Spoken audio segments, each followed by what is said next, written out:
রুদ্রকাণ্ডের গভীর জঙ্গলে ভয়ঙ্কর এক জন্তু মাসান বাস করত, যে বছরের পর বছর ধরে স্কুলের মেয়েদের রেপ করে তাদের ঘাড়ে অদ্ভুত এক চিহ্ন রেখে যেত। সত্যি কি এটা কোনো মাসানের কাজ, নাকি এর আড়ালে লুকিয়ে আছে ভয়ঙ্কর কোনো সাইকো? সেটাই দেখানো হবে আজকের গল্পে। ঘটনার শুরু সেই স্কুলেরই এক ছাত্রের লাশ যখন জঙ্গলে পাওয়া যায়। সবাই বলতে থাকে এটা মাসানের কাজ। পুলিশ ইনভেস্টিগেশন শুরু করে। অন্যদিকে সেই ছাত্র মেহুলের মেন্টর জয়ন্ত এই খুনের রহস্য উন্মোচন করার জন্য উঠে পড়ে লাগে। তাকে থামানোর অনেক চেষ্টা করা হয়, কিন্তু তাতে কোনো কাজ হয় না। মেহুলের মৃত্যুর পেছন থেকে বের হয়ে আসে ভয়ঙ্কর সব রহস্য। কি ছিল সেই সব গা হিম করে দেয়া রহস্য? জানতে হলে ভিডিও শেষ পর্যন্ত দেখতে হবে। এছাড়া প্রথম পর্ব চাইলে দেখে আসতে পারেন, আই বাটন থেকে ক্লিক করে সেটা দেখতে পারবেন। ঘটনা বুঝতে আরও সুবিধা হবে।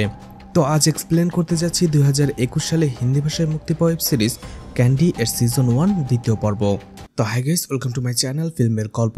এমন নতুন আর অসাধারণ সব মুভি আর ওয়েব সিরিজের এক্সপ্লেনেশন বাংলায় দেখতে চাইলে চ্যানেলটিকে সাবস্ক্রাইব করে রাখতে পারেন। প্রথম পর্বের শেষে দেখানো হয়েছিল পুলিশ অফিসার শামপান দিয়ে যেহেতু জয়ন্তকে মাসানের ব্যাপারে ইনফরমেশন দিয়েছিল, তাই তাকে কেউ খুন করে ফেলে। অন্যদিকে কালকি পেপার কাটিং এক মহিলার আগুনে পুড়ে যাওয়ার খবর দেখে চমকে যায়।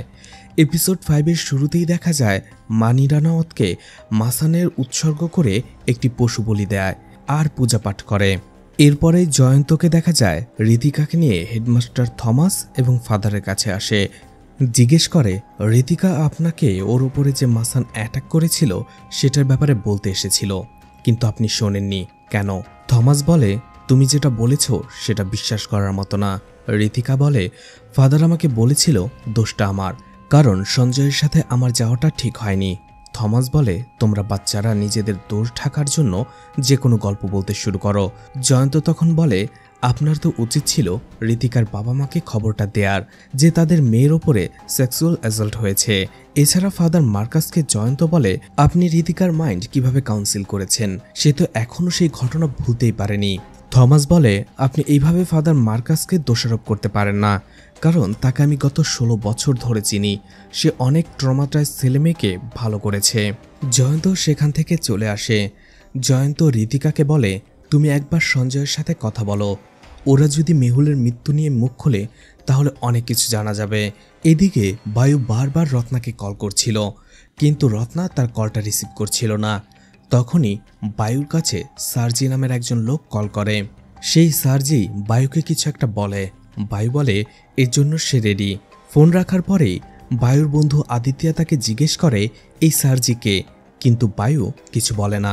এদিকে জয়ন্তর কথা মতো ঋতিকা সবাইকে সবকিছু বলে, কিন্তু ইমরান রাজি হয় না। বলে তারা যদি সত্যিটা বলে দেয় তাহলে বায়ু তাদের ছাড়বে না। অবশেষে ইমরানকে সবাই মিলে বোঝায়, বলে মেহুলের জন্য হলেও আমাদের মুখ খোলা উচিত। সবাই এতে রাজি হয়। এদিকে কালকি কান্না করতে থাকে যে তার সব আপনজনরাই তাকে ছেড়ে চলে গেছে। সোনালিকা তাকে সান্ত্বনা দেয়। ঠিক তখনই সোনালিকা দেখতে পারে কালকির ঘাড়েও ঠিক একই রকম চিহ্ন রয়েছে, অর্থাৎ মাসানের চিহ্ন। কালকি এটা বুঝতে পেরে সেখান থেকে চলে যায় এবং কথাটা এড়িয়ে যায়।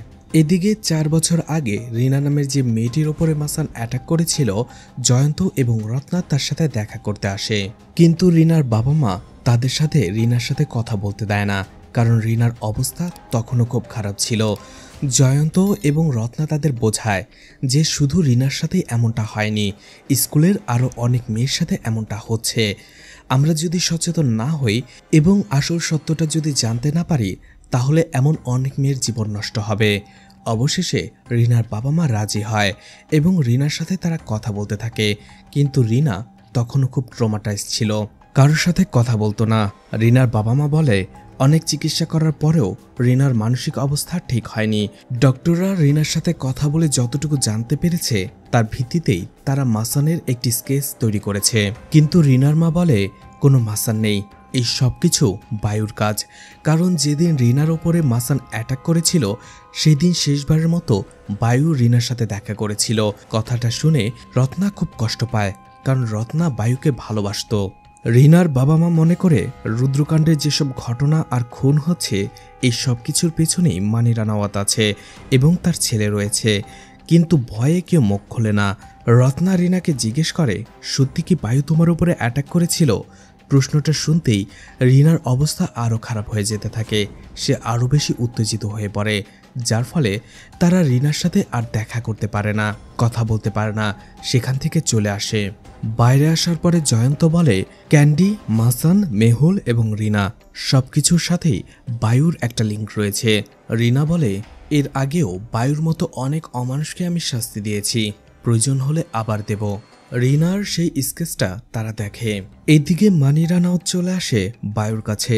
বাবা আর ছেলের মধ্যে দ্বন্দ্বটা অনেক আগে থেকেই, তার মধ্যে আবার সেই দিন বায়ুকে সে টর্চার করেছে। মানি রানাউত বুঝতে পেরেছে বায়ু বিষয়টা ভালোভাবে নেয়নি, তাই ছেলের রাগ ভাঙানোর জন্য সেখানে আসে এবং উপহারস্বরূপ তার নিজের হাতে বোনা বায়ুকে একটি সুইটার দেয়। কিন্তু বায়ু সেটা আগুনে পুড়িয়ে ফেলে আর মানি রানাওয়াতকে সেখানে চড় মেরে বসে, যাতে প্রচণ্ড রেগে যায় মানি রানাওয়াত। কিন্তু তারপরেও সেখান থেকে চলে আসতে বাধ্য হয় সে। তখনই বায়ু আদিত্যকে বলে, ক্যান্ডির প্রোডাকশন বাড়িয়ে দাও, সামনে ডিল আছে। এদিকে তারা তিনজন সত্যি বলার জন্য জয়ন্তর কাছে চলে আসে। তারা বলে, বায়ু আমাদের ড্রাগস মেশানো ক্যান্ডি দিত আর আমরা সেগুলো স্কুলের স্টুডেন্টদের মাঝে সেল করতাম। এটা কোনোভাবে জেনে গিয়েছিল মেহুল। সেই পার্টির রাতে মেহুল আমাদের পিছু করে। ইমরান বলে, কিন্তু আমি তাকে দেখে ফেলেছিলাম, তাকে ধরতে গিয়েছিলাম আমরা, কিন্তু ও পালিয়ে যায়। জয়ন্ত জিজ্ঞেস করে, বায়ুকে তার পিছু গিয়েছিল সেই দিন? তারা বলে, বায়ু সেটা জানতো না যে মেহুল সেখানে গিয়েছিল, আমরা তাকে বলিনি। এদিকে বায়ুর ড্রাগসের বিজনেস ধরার জন্য রত্না একটা ফাঁদ পাতে। সে বায়ুকে একটি রেস্টুরেন্টে রাতে দেখা করতে বলে।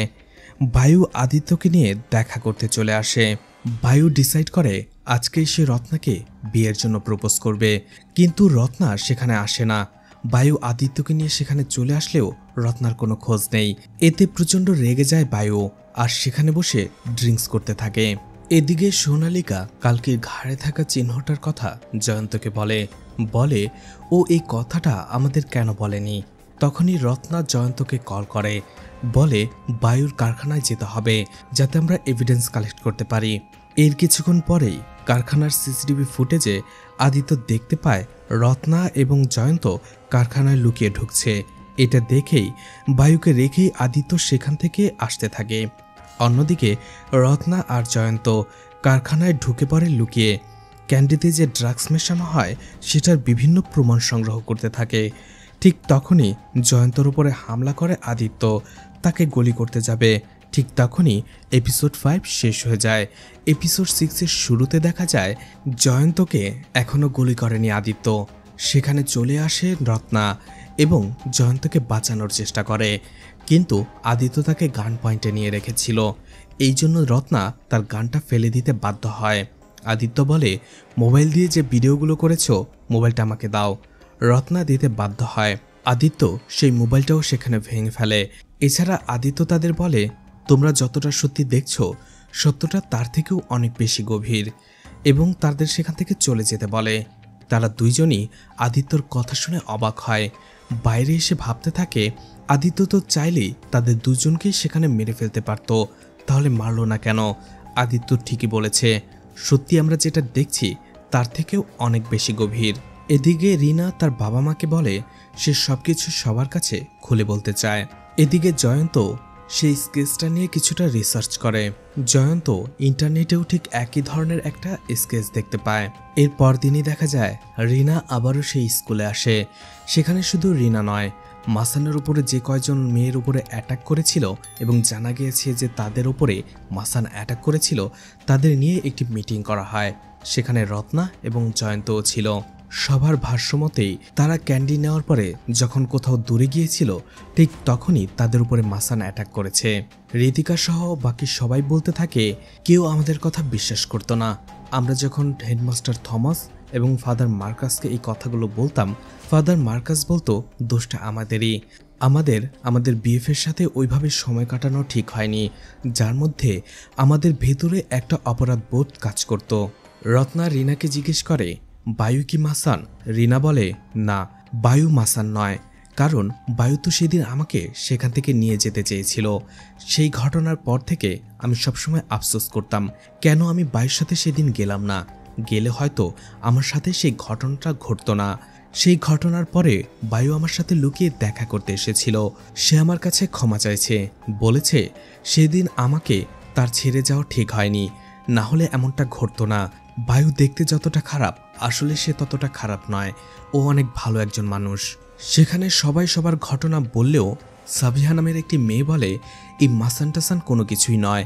এখানে মেহুলকে খুন করেছে কালকির বাবা নরেশ। আর সবাই এসে সেখানে মাসানের গল্প বলছে। মেয়েটা রেগে সেখান থেকে চলে যায়।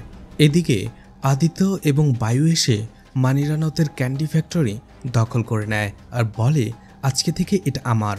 বিষাদ যখন খবরটা মানিরানাথকে দেয় সে প্রচণ্ড রেগে যায়, বলে ওর মতো ছেলে আমার চাই না, যে আমার গায়ে হাত তুলেছে, একজন বিধায়কের গায়ে হাত তুলেছে, ওকে ওর শাস্তি পেতেই হবে, আমি ওকে শেষ করে ফেলবো।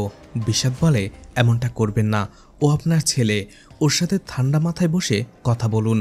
কিন্তু মানিরানাথ বলে তাতে কোনো কাজ হবে না, একমাত্র পথ হচ্ছে ওকে সরিয়ে দেয়া। এদিকে ছেলে তিনজন আবারও রত্নার সাথে কথা বলে আর বলে একজন সিনিয়রের মাধ্যমে বায়ুর সাথে তাদের পরিচয় হয়। এরপর থেকেই তারা বায়ুর ডিলার হয়ে যায়, ক্যান্ডি ডিলার। আর তাদের এই ক্যান্ডিগুলো সাপ্লাই করত স্কুলের হেয়ার ড্রেসার। এরপরেই রত্না সেই হেয়ার ড্রেসারকে ধরতে যায়, কিন্তু রত্নার কথা শুনে লোকটা পালাতে শুরু করে। রত্না তাকে ধরতে না পেরে অবশেষে পায়ে গুলি করে। লোকটা অবশেষে বলে দেয় যে সে বায়ুর হয়ে কাজ করে। গুলি খাওয়ার পরে লোকটা অজ্ঞান হয়ে যায়, তাকে হসপিটালে নেওয়া হয়। রত্না আত্মাজিকে বলে এর জ্ঞান ফেরার পরে আমাকে বলবেন, আমি ওর স্টেটমেন্ট নেব। রত্না গাড়ি দিয়ে সেখান থেকে আসছিল, ঠিক তখনই গাড়ির ভেতরে বসে থাকা আদিত্য তাকে গান পয়েন্টে নিয়ে নেয় আর বলে তুমি এত ভালো কবে থেকে হলে? রত্না বলে তুমি কি চাও? আদিত্য বলে তুমি তাড়াতাড়ি ড্রাইভ করো। এদিকে কালকির সাথে একা কথা বলতে থাকে জয়ন্ত, বলে তোমার বাবা নরেশ কি তোমার গায়ে হাত তুলতো? কালকি বলে না, সে হয়তো পারফেক্ট বাবা ছিল না, কিন্তু সে আমাকে অনেক ভালোবাসতো। হয়তো সে ভালোবাসাটা দেখাতে পারতো না, প্রকাশ করতে পারতো না, কারণ হয়তো আমি আমার মায়ের কথাটা তাকে মনে করিয়ে দিতাম, কিন্তু আমাকে সে অনেক ভালোবাসতো, আমি তাকে অনেক মিস করি। জয়ন্ত তাকে প্রশ্ন করে, কালকি বলে হ্যাঁ, এটা আমি লুকিয়েছিলাম। কি বলতাম আমি? মাসান আমাকে রেপ করেছে, এটা কখনোই আমি আপনাকে বলতে পারতাম না। জয়ন্ত তাকে সান্ত্বনা দেয় আর সেদিনের ঘটনা খুলে বলতে বলে। কালকি বলতে শুরু করে, বলে যখন আমি 10-এ পড়তাম তখন একদিন স্কুল থেকে বাড়ি ফিরতে আমার অনেকটা লেট হয়ে যায়। জঙ্গল দিয়েই বাড়ি আসছিলাম, হঠাৎ করেই কিছু একটা শব্দ শুনতে পাই। আশেপাশের টাকাতে হঠাৎ করেই ভয়ঙ্কর সে মাসানকে দেখতে পাই। আমি প্রচণ্ড ভয় পেয়ে যাই, দৌড়ে পালাতে শুরু করি, কিন্তু তাতে কোনো কাজ হয় না। একটা সময় মাসান আমাকে ধরে ফেলে, আমাকে টর্চার করে, রেপ করে। সেই ব্যথাটা আজও আমি ভুলতে পারিনি। এদিকে আদিত্য রত্নাকে অনেকটা দূরে একটা নির্জন জায়গায় নিয়ে আসে, যেখানে আরও কিছু লোক ক্যাম্প করে অবস্থান করছিল। রত্নাকে দেখেই তারা গান তাক করে। রত্না কিছুটা অবাক হয়ে যায়। তখনই আদিত্য নিজের পরিচয় দিতে থাকে, বলে আমি Lokesh Bhatia Aditya, anti narcotic task ফোর্সের টিম লিডার, আর আমি এখানে বায়ুর ফ্রেন্ড হয়ে আছি যাতে বায়ুকে আমি হাতে নাতে ধরতে পারি। রত্না অবাক হয়ে যায়, বলে আপনি এতদিন এই কথাটা কেন বলেননি? আমরা একে অপরকে সাহায্য করতে পারতাম। আদিত্য বলে সময় লাগে, কাউকে ভরসা করতে, বিশ্বাস করতে সময় লাগে। আপনি তো এতদিন বায়ুর প্রেমিকা ছিলেন। এছাড়া বায়ুকে না ধরার আরও একটা কারণ রয়েছে, বায়ু শুধুমাত্র ড্রাগস সেল করে, সেটা বানায় অন্য কেউ। আপনি কি সার্জিকে চেনেন? এদিকে জয়ন্তকে হেডমাস্টার থমাস ডাকে আর বলে আমি শুনলাম আপনি একটি স্পেশাল ক্লাস অর্গানাইজ করেছিলেন। এই বিষয়টা ঠিক নয়, আপনি বিষয়টা নিজের হাতে নিয়ে সেটাকে আরো জটিল করে দিচ্ছেন। জয়ন্ত বলে আমি সেটা কিভাবে করলাম? স্কুলের একজন স্টুডেন্ট মারা গেছে, মেয়েদের রেপ হচ্ছে। থমাস বলে যেটা হয়েছে সে সবকিছুই স্কুলের বাইরে, শুধুমাত্র ঋতিকা আমাকে এসে এই খবরটা এতদিন বলেছে, আর সে বলেছে একজন মনস্টার তাকে রেপ করেছে। এটা আমি কিভাবে বিশ্বাস করতাম? সায়েন্সে বিশ্বাস করার লোকজন এটা কি আদৌ বিশ্বাস করবে? এছাড়া এই স্কুলের হেড আমি, কখনোই এই স্কুলের ইমেজটা আমি নষ্ট হতে দিতে চাই না। এদিকে আদিত্য রত্নাকে বলে আজকে রাতেই কেকে নামের একজন ডিলার আসবে বায়ুর সাথে ডিল করতে, অনেক বড় একটা ডিল হবে। আজকে যদি আমরা তাদের ধরতে না পারি তাহলে অনেক কিছু মিস করে যাব। বায়ুকে আজকে ধরতে পারলে বায়ু কে সহ এই ড্রাগসকে বানায় সেটারও একটা হদিস আমরা পেয়ে যেতে পারি। না হলে যে এই ড্রাগসটা বানায় সে পুরো শহরটাকে ধ্বংস করে ফেলবে। রাতে সেই পার্টিতে আদিত্য এবং রত্না তাদের পুরো টিম নিয়ে চলে আসে। তারা সেখানে হামলা করে, ফায়ার করে সেখানে বায়ু এবং কেকের গ্যাংয়ের লোকদের মারতে শুরু করে। আদিত্য একটা সময় বায়ুকে সেখান থেকে নিয়ে আসে যাতে সে কেকে এবং সেই সার্জিকে খুঁজে বের করতে পারে। ঠিক তখনই বায়ুর কাছে সার্জির কল আসে এবং সে তাকে বলে দেয় যে আদিত্য একজন পুলিশ অফিসার আর সে এখানে এসেছে বায়ুকে ধরার জন্য। কথাটা শুনে বায়ু অবাক হয়ে যায়। সে আদিত্যকে বিশ্বাস করেছিল, তার বন্ধু ভেবেছিল, তাই একটা সময় বলে, পুরো পৃথিবী কি বিশ্বাসঘাতকে ভরা? আমি তোকে বিশ্বাস করেছিলাম, তুই এর মধ্যে রত্নাকে কেন ইনভলভ করলি? আদিত্যকে সে গুলি করে বসে এবং গান পয়েন্টে নিয়ে নেয়। অন্যদিকে ফায়ারিং শেষে রত্না সবাইকে জিজ্ঞেস করে, এটা তো প্ল্যানে ছিল না, আদিত্য বায়ুকে নিয়ে কোথায় গেছে? এদিকে আদিত্য চোখ খুলে দেখতে পায় বায়ু তাকে না মেরে সেখান থেকে চলে যায়। তখনই রত্নার মোবাইলে একটা মেসেজ আসে যেখানে একটা ফটো ছিল বায়ু রত্নার মেয়ের সাথে। বায়ু তাকে বলছে, তোমার সাথে কথা আছে, তাড়াতাড়ি এসো। রত্না প্রচণ্ড ভয় পেয়ে যায়, তাড়াতাড়ি সেখানে যেতে শুরু করে। কিন্তু বাসায় যাওয়ার পরে সে দেখতে পায় তার মেয়ে ঠিকই আছে, কিন্তু বায়ু তাকে বলেছিল খাটের নিচে লুকিয়ে থাকতে, সে সেটাই করেছে। বায়ু সেখানে ছিল না, কিন্তু সেখানে একটা ব্যাগ দেখতে পায় রত্না, যে ব্যাগটা খুলতেই ব্যাগ ভর্তি টাকা দেখতে পায় যেটা বায়ু তার জন্য রেখে গিয়েছিল। বায়ু বলেছিল ডিলটা হয়ে গেলে সে অনেক টাকা পাবে আর এই টাকা নিয়ে তারা দুইজন অন্য কোথাও চলে যাবে। এদিকে বায়ু সেখান থেকে চলে এসেছিল কারণ সার্জি তাকে দেখা করতে বলেছিল। বায়ু দৌড়াতে দৌড়াতে একটা গাড়ির সামনে আসে আর বলে, সার্জি আপনার কথা শোনা উচিত ছিল আমার। ঠিক তখনই সেখান থেকে বায়ুকে কেউ গুলি করে আর একের পর এক গুলি করে বায়ুকে সেখানেই মেরে ফেলে। গাড়িটা নিয়ে সার্জি সেখান থেকে চলে যায়। এদিকে বিষাদ দৌড়ে মানিরানতর কাছে চলে আসে। মানিরানত তাকে জিজ্ঞেস করে কি হয়েছে। বিষাদ বলে, আপনি কেন ওকে খুন করলেন? এখন নিশ্চয়ই আপনি শান্তি পেয়েছেন।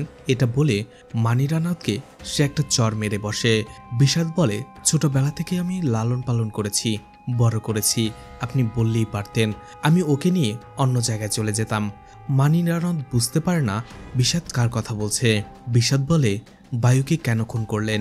মানিরানত অবাক হয়ে যায়, বলে, কি আমার বায়ুকে খুন করেছে? বিষাদ বলে, তার মাথার মধ্যে গুলি করে কেউ রাস্তায় তাকে ফেলে রেখে গেছে। মানিরানত অবাক হয়ে যায়, কাঁদতে শুরু করে। এদিকে রত্নাকে দেখা যায় সে ব্যাগে থাকা একটা চিঠি পড়ছিল যেটা বায়ু তাকে লিখেছিল। বলেছিল, আমরা দূরে কোথাও চলে যেতে পারতাম, যেখানে তুমি ডিএসপি হতে না, আমি বায়ু হতাম না, সেখানে আমাদের গল্পটা ভিন্ন হতো। আর তোমাকে একটা কথা বলি, আমি কাউকে খুন করিনি। তখনই আত্মাজি রত্নাকে কল করে আর বলে বায়ুকে কেউ মেরে ফেলেছে। কথাটা শুনে রত্না অনেক কষ্ট পায়, কারণ রত্না বুঝতে পেরেছিল বায়ু ড্রাগসের বিজনেস করতো ঠিকই, কিন্তু সে কাউকে খুন করেনি, সে কোনো মাসান নয়, কোনো মেয়েকে রেপ করেনি। রত্না প্রচণ্ড কান্না করতে থাকে। এপিসোড 6 এখানে শেষ হয়ে যায়। এপিসোড 7-এর শুরুতেই দেখা যায় কালকি এবং সোনালিকা বাড়িতে বসে কথা বলছিল। সোনালিকা খাবার আনতে যায় কালকির জন্য, ঠিক তখনই বাড়ির ইলেকট্রিসিটি চলে যায়। অন্যদিকে জয়ন্ত কথা বলতে এসেছিল ফাদার মার্কাসের সাথে। ফাদার মার্কাস বলে, ধর্ম অনুসারে আমার যেটা করা উচিত ছিল আমি শুধু সেটাই করেছি, এখন আপনি চাইলে আমাকে ব্লেম করতে পারেন, আমার তাতে কিছু যায় আসে না। অন্যদিকে আগুন জ্বালানোর পরে কালকি দেখতে পায় জানলার সামনে মাসান দাঁড়িয়ে রয়েছে। সিন কাট হয়ে যায়। কিছুক্ষণ পরেই জয়ন্ত বাড়ি ফেরে। সে দেখতে পায় দরজা নক এবং ভেতরে বিদ্যুৎ নেই। সে বারবার দরজা ধাক্কায়, দরজা কেউ না খুললে একটা সময় দরজা ভেঙেই সে বাড়ির ভেতরে ঢোকে। দেখতে পায় বাড়ির ভেতরের সব জিনিস এলোমেলোভাবে পড়ে রয়েছে। ঠিক তখনই এক কোণে কালকি এবং সোনালিকাকে দাঁড়িয়ে থাকতে দেখা যায়।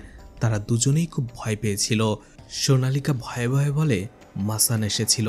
কালকি বলে, হঠাৎ করেই দরজায় কলিং বেল বাজছিল, আমি ভেবেছিলাম তুমি এসেছো। দরজা খুলতে গেলেই পেছনে আমি মাসানকে দাঁড়িয়ে থাকতে দেখি। সোনালিকাও ম্যাম এটা দেখতে পায়, সে আমাকে দৌড়ে আসতে বলে। অবশেষে সোনালিকা ম্যাম সেটার মাধ্যমেই মাসানকে আঘাত করে। সবকিছু শোনার পরে জয়ন্ত বলে, তার মানে মাসানকে আঘাত করা যায়, এর অর্থ হচ্ছে মাসানের মুখোশের পেছনে অবশ্যই কোনো মানুষ রয়েছে। আর মাসান বাসায় এসে অ্যাটাক করেছিল, এর অর্থ হচ্ছে আমরা সত্যিটার অনেক কাছাকাছি পৌঁছে গেছি, এই জন্য সে আমাদের থামাতে এসেছিল। এদিকে বায়ুর শেষক্রিয়া করার সময় মানি রানাওয়াত বিষাদ প্রচণ্ড কান্নাকাটি করে। দূর থেকে দাঁড়িয়ে রত্নাও কাঁদতে থাকে।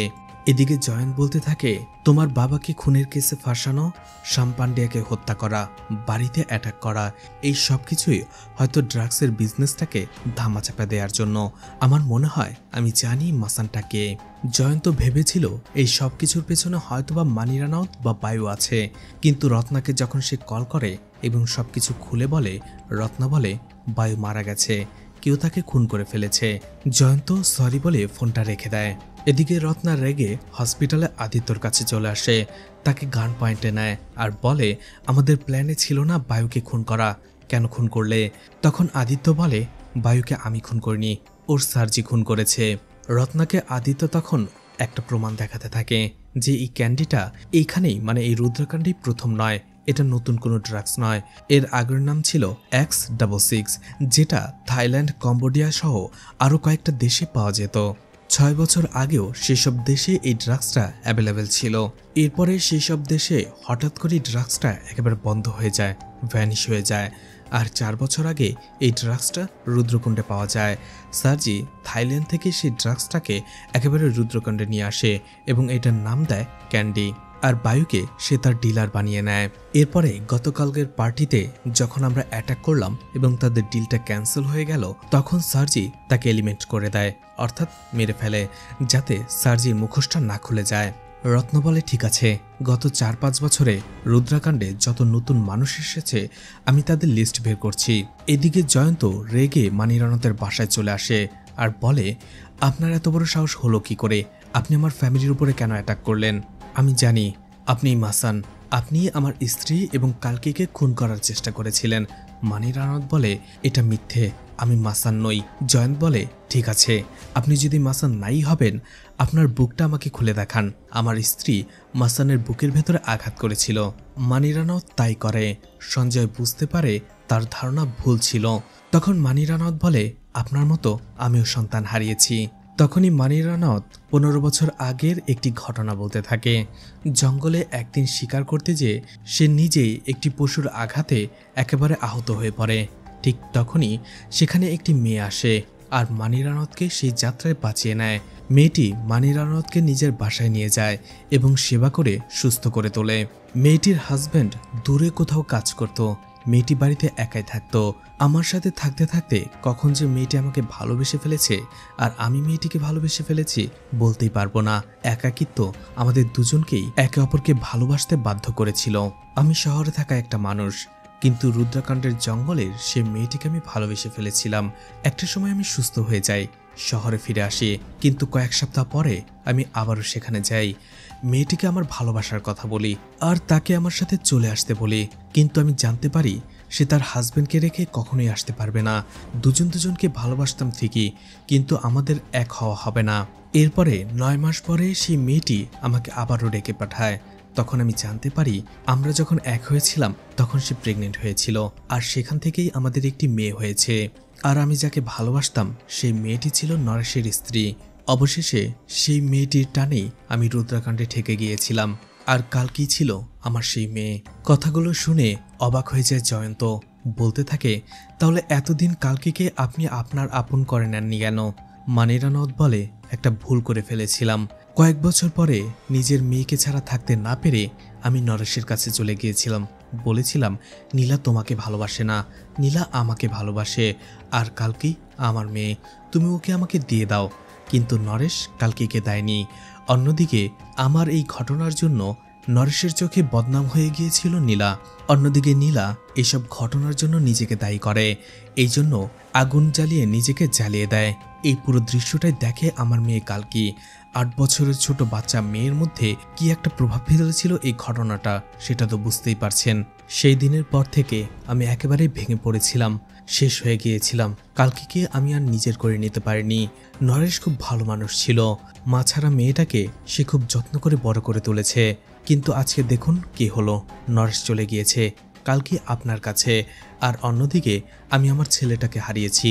এখন আমি কালকিকে চাই। জয়ন্ত বলে, যে লোক তার মেয়েকে জঙ্গলে ফেলে আসতে পারে তার কাছে মেয়েকে ফেরত দেয়া যাবে না। ও যেখানে আছে ঠিকই আছে। মানি রানাউত বলে, আমি আমার মেয়েটাকে তো অবশ্যই ফেরত চাই, না হলে আমি খুনের বন্যা বইয়ে দেব। আর একটা কথা, কালকি এই সব কিছুই জানতো। জয়ন্ত কথাটা শুনে অবাক হয়ে যায়, কিন্তু তারপরেও বলে, বিষয়টা আমি দেখে নেব। এদিকে জয়ন্ত সেখান থেকে চলে যাওয়ার পরে বিষাদ মানি রানাউতকে বলে, আমি তো ভয় পেয়ে গিয়েছিলাম, ভেবেছিলাম আপনি সব সত্যিটা বলে দেবেন যে শ্যাম পান্ডিয়াকে কে খুন করেছে, নরেশকে কে খুন করেছে। তখনই দেখা যায় শ্যাম পান্ডিয়া এবং নরেশ দুইজনকেই খুন করার পেছনে মানি রানাউতের হাত ছিল।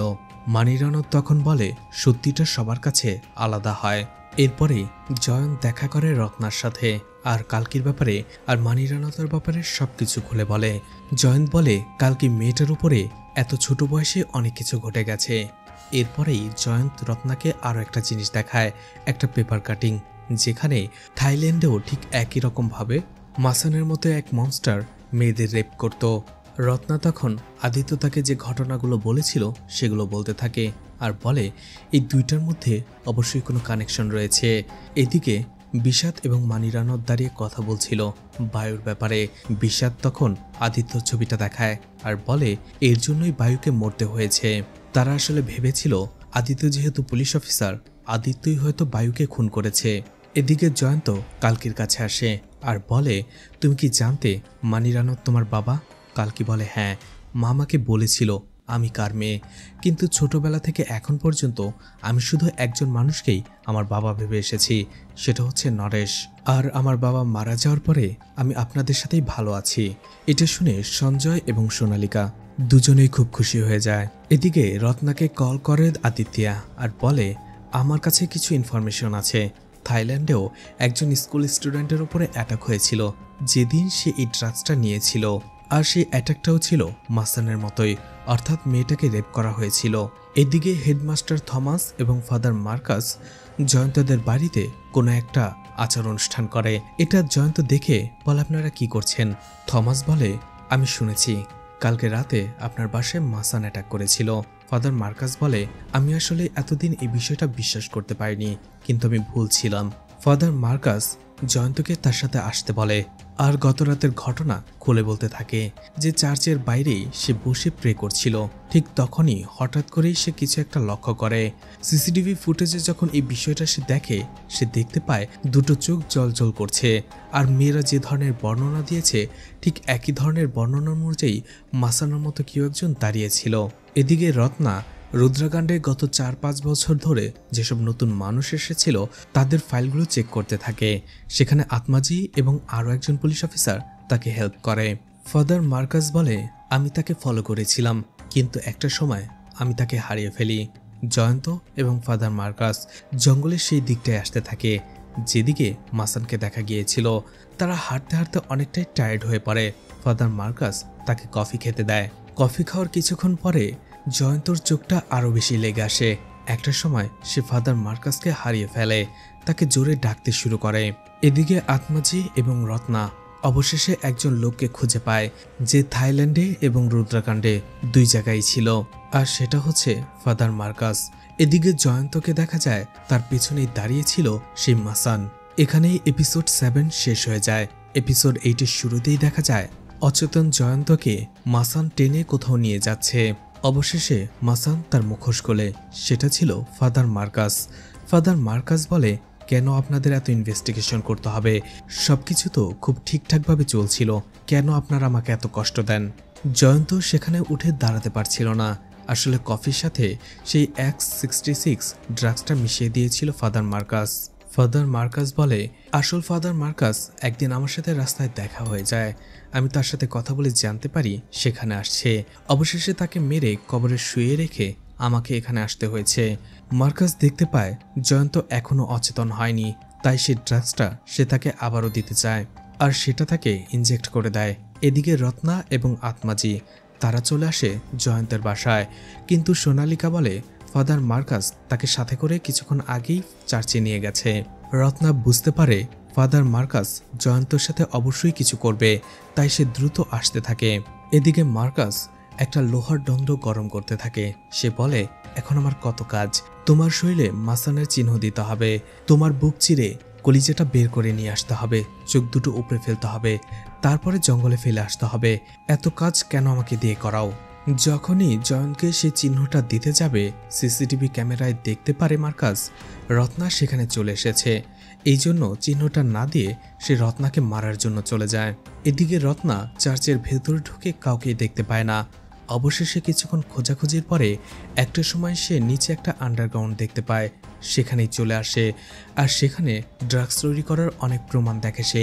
তখনই সেখানে একটা রুমে রত্না দেখতে পায় অনেক স্কুলের মেয়েদের ছবি, যাদের সে রেপ করেছে এবং পরবর্তীতে রেপ করার টার্গেট নিয়েছে, তাদের সবার ছবি সেখানে ছিল। এদিকে মার্কাস সেখান থেকে যাবার আগে লোহার একটা গ্যারাকল জয়ন্তর পায়ে দিয়ে যায়, যেটার ব্যথায় কাতরাতে থাকে জয়ন্ত। চিৎকার শুনেই সেখানে চলে আসে রত্না। আর ঠিক তখনই পেছন থেকে মার্কাস তাকে সেই ড্রাগসের ইঞ্জেকশনটা দিয়ে দেয়। মার্কাস রত্নাকে সেখানে মেরে ফেলছিল, তার গলা চেপে ধরছিল। এটা দেখার পরে জয়ন্ত অনেক কষ্টে নিজের পায়ে থেকে সেই গ্যারাকলটা খোলায় এবং সেই শিকলের লোহার গ্যারাকলটা মার্কাসের মাথার মধ্যে দিয়ে দেয়। তখনই সুযোগ পেয়ে রত্না গান পয়েন্টে নিয়ে নেয় মার্কাসকে আর বলে, এখন তো কনফেস করো। ফাদার মার্কাস বলে, হ্যাঁ কনফেস করলাম, কিন্তু গড আমাকে তৈরি করেনি, আমাকে যে তৈরি করেছে সেই আমার গড, আর সে আমার হয়ে প্রতিশোধ নেবে। তার আগে তোমাকে আমি একটা জিনিস দেখাতে চাই। এটা বলেই সে নিজের প্যান্ট খুলতে থাকে। এটা দেখে রত্নার দেরি না করে তাকে সেখানে গুলি করে মেরে ফেলে। অবশেষে মাসানের ঘটনার সমাপ্তি হয়। পুরো রুদ্রকাণ্ডে খবরটা ছড়িয়ে পড়ে। জয়ন্তকে হসপিটালে দেখতে আসে কালকি এবং সোনালিকা। কালকি বলে, আমি বিশ্বাসই করতে পারছি না ফাদার মার্কাস এমনটা করতে পারে। জয়ন্ত বলে, সে ফাদার নয়, সে আসল ফাদারকে খুন করে এখানে এসেছে। মানিরানাথ দেখা করতে আসে জয়ন্তর সাথে, কারণ সে জানতে পেরেছিল বায়ুর খুন হওয়ার পেছনে মার্কাসের হাত ছিল, কারণ মার্কাসই ড্রাগস তৈরি করত আর সেই ড্রাগসগুলো সেল করত বায়ু। মানিরানাথ জয়ন্তর কাছে কৃতজ্ঞতা প্রকাশ করে। জয়ন্ত বলে, আপনি যদি এতই কৃতজ্ঞতা প্রকাশ করতে চান তাহলে আমাকে সত্যিটা বলুন। আমি জানি মার্কাস সেই মাসান নয় যে নেগি, হার্ষাল পান্ডিয়া, শ্যাম পান্ডিয়া এবং নরেশকে খুন করেছে। আমাকে সত্যিটা খুলে বলুন। এদিকে মার্কাসের পোস্টমর্টম রিপোর্ট করার জন্য একটা জিনিস দেখে আত্মাজি অবাক হয়ে যায়। এদিকে মানিরানাথ বলতে থাকে, সত্যি আমার কিছুই করতে পারবে না। সে বলতে শুরু করে, জঙ্গলে আহত হওয়ার পরে নীলা আমাকে উদ্ধার করে। আমি তাকে ভালোবেসে ফেলেছিলাম, কিন্তু তাকে আমি আপন করতে পারিনি। আর আপন করবই কিভাবে? আমি তো নেগিজির সামান্য একজন পেয়াদা ছিলাম। এরপরেই আমার বড় হওয়ার ইচ্ছে জাগলো।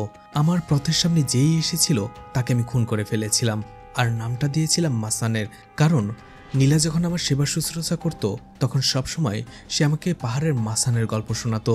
তার মুখ থেকে মাসানের গল্প শুনতে এতই ভালো লাগতো, খুন করার পরে আমি মাসানের নাম দিতে শুরু করি। এরপরে সবাইকে বিশ্বাস দিয়ে দিই পূজা করে যে মাসান আর আমাদের উপরে হামলা করবে না। দিন কেটে যায়, ক্রাইম বাড়তে থাকে। ক্রাইমের ছায়া আমার ছেলে বায়ুর উপরে পড়ে। মার্কাস রিনার উপরে হামলা করে, কিন্তু আমি আমার ছেলে বায়ুকে এর জন্য সন্দেহ করতাম। আর সেই থেকে আমার এবং বায়ুর সম্পর্কটা নষ্ট হয়ে যায়। এরপরে তো আমি আমার ছেলেটাকেই হারিয়ে ফেললাম। ঠিক তখনই রত্না সেখানে চলে আসে আর বলে, জয়ন্তর সাথে আমি একা কথা বলতে চাই। বাইরে আসার পরে মানি কালকিকে বলে, তোমার সাথে কি আমি 2 মিনিট কথা বলতে পারি একা? কালকি রাজি হয়। অন্যদিকে রত্না জয়ন্তকে বলে, মার্কাস মাসান হলেও মেয়েগুলোকে রেপ করতো অন্য কেউ।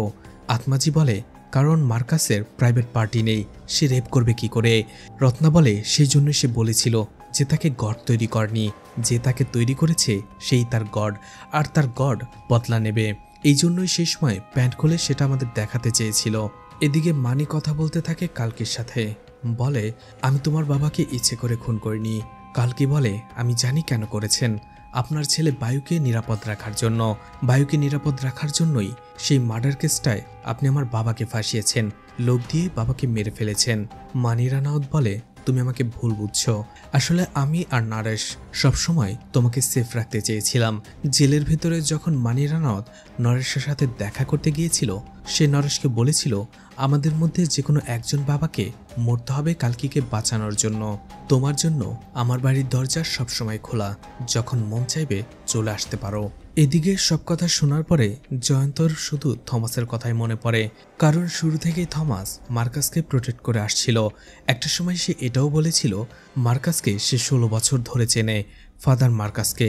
কিন্তু ফাদার মার্কাস এখানে এসেছিল 4 বছর আগে।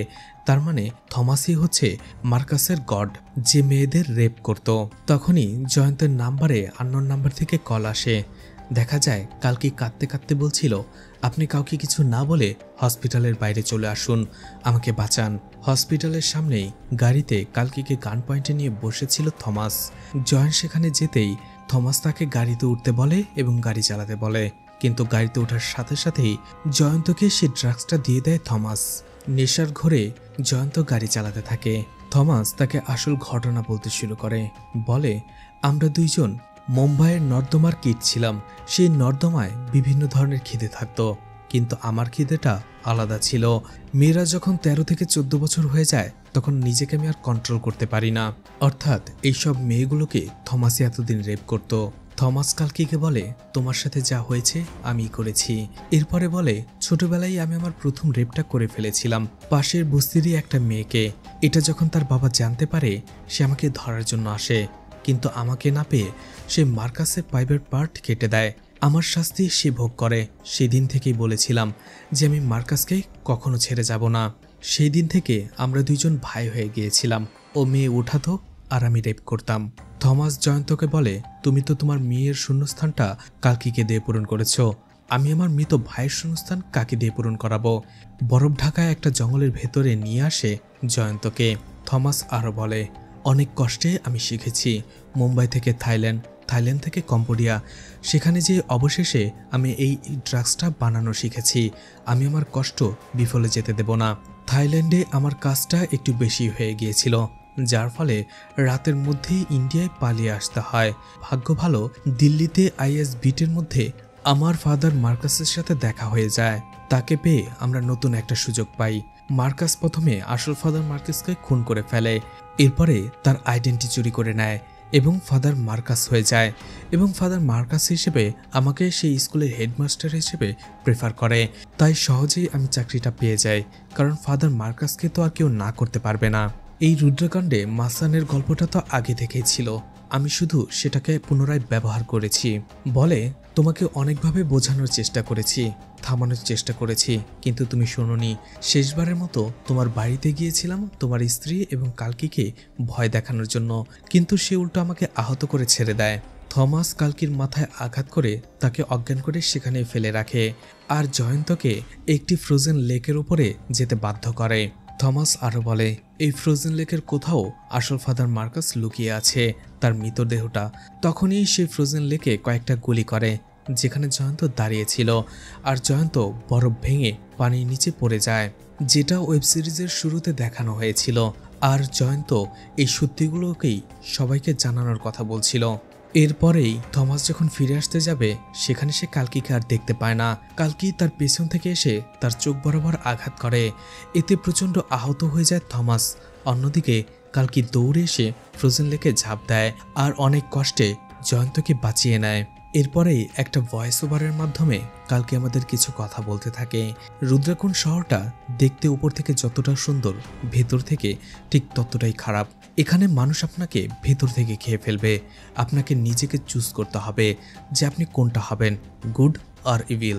সেই দিন আসলে থমাস যখন জয়ন্তকে গুলি করেছিল, গুলিটা জয়ন্তের গায়ে পুরোপুরিভাবে লাগেনি, কারণ তার মেয়ের নামের সেই পাথরটা তার পকেটে ছিল, গুলিটা সেখানেই লেগেছিল। এরপরে কালকে আরও বলতে থাকে, জয়ন্ত এবং সোনালিকা এখন তারা তাদের মেয়েটার শোক অনেকটাই বলতে পেরেছে। তারা সেখান থেকে চলে গেছে, কারণ তাদের আমার আর প্রয়োজন নেই, আমারও তাদের আর প্রয়োজন নেই। কারণ এই রুদ্রকুণ্ডের প্রত্যেকের আলাদা আলাদা সিক্রেট থাকে, আমারও আছে। তখনই দেখা যায় নরেশ চারাগাছ রোপণ করার মাধ্যমে যে বাক্সটাকে মাটির নিচে লুকিয়ে রেখেছিল, সেই একই বাক্সটা কালকে উঠিয়ে নেয়, আর সেই বাক্সের ভেতরে একটা ভাঙা চাকুর হাতল ছিল। সেই দিন রাতের ঘটনা বলতে থাকে কালকি, যখন তারা ড্রাগস নিয়ে জঙ্গলের ভেতরেই ঘনিষ্ঠ হয়ে গিয়েছিল। শারীরিক সম্পর্ক শেষ হওয়ার পরে মেহুল একটা সময় কালকিকে বলে, আই এম সরি। কালকি বলে, সরি কেন, আমি তোমাকে ভালোবাসি, তুমিও আমাকে ভালোবাসো। মেহুল বলে, না, এটা আমাদের করা ঠিক হয়নি, আমি তোমাকে ভালোবাসি না, তুমি আমার বন্ধুর মতো। আমি আর সাইবা একে অপরকে ভালোবাসি। এটা শুনে কালকি পাগল হয়ে যায়, বলে তাহলে এখন আমার কি হবে? সেই দিন কালকি মেহুলকে অনেক বোঝানোর চেষ্টা করেছিল যে সে তাকে ভালোবাসে, আর সে যেটা করেছে সেটার জন্য তারা দুজনেই দায়ী। কিন্তু মেহুল বলছিল তারা দুইজন শুধু বন্ধুর মতো, তাদের মধ্যে যেটা হয়েছে সেটা শুধুমাত্র একটা ভুল বোঝাবুঝি। ঠিক তখনই সহ্য করতে না পেরে কালকি মেহুলকে চাকু দিয়ে আঘাত করে বসে। একের পর এক আঘাত করে মেহুলকে সেখানেই মেরে ফেলে কালকি।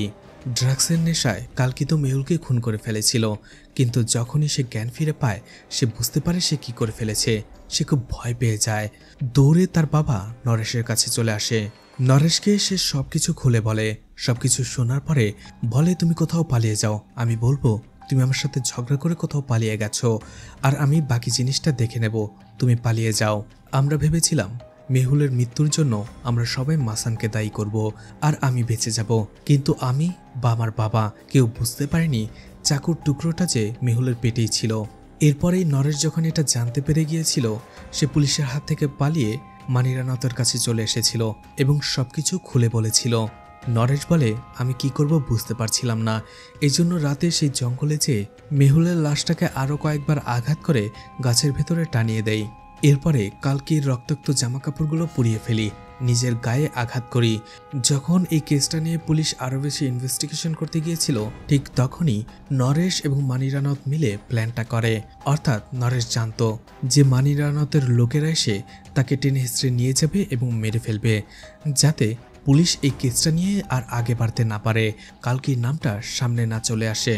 কালকি বলতে থাকে, আমার বাবা নরেশ নিজের জীবন দিয়ে দিয়েছে আমাকে বাঁচানোর জন্য, যাতে আমি ফাঁসিতে না ঝুলি। তার এই স্যাক্রিফাইস আমি কখনো বৃথা যেতে দেব না। এই জন্যই কালকি চলে আসে মানিরানাথের বাড়িতে তার মেয়ে হয়ে থাকার জন্য। এদিকে মানিরানাথকে দেখা যায় তার বাড়িতে সে একজন লোককে টর্চার করছে। সেটা ছিল আদিত্য, কারণ মানিরানাথ এখনো বিশ্বাস করে তার ছেলে মারা যাওয়ার পেছনে আদিত্যর হাত ছিল। আর এদিকে কালকিকে দেখা যায় এখন থেকে সে মানিরানাথের মেয়ে হয়ে থাকবে। সে বলে, আমি সবাইকে সরি বলছি, রত্না, জয়ন স্যার, মেহুল, সবাইকে, কারণ আমি সবার মতো ভালোটা দেখতে পারিনি। নিজেকে বাঁচানোর জন্য আমাকে খারাপটাই বেছে নিতে হয়েছে। কালকি বলে, এখন থেকে আমি আমার গল্পটা নিজে লিখব, কারণ এখন থেকে রুদ্রাকাণ্ডের রানী আমি। অন্যদিকে জয়ন্ত এবং সোনালীকে দেখা যায় এখন তারা অনেকটা ভালো আছে। রত্নাও তার মেয়েকে নিয়ে সুখে আছে।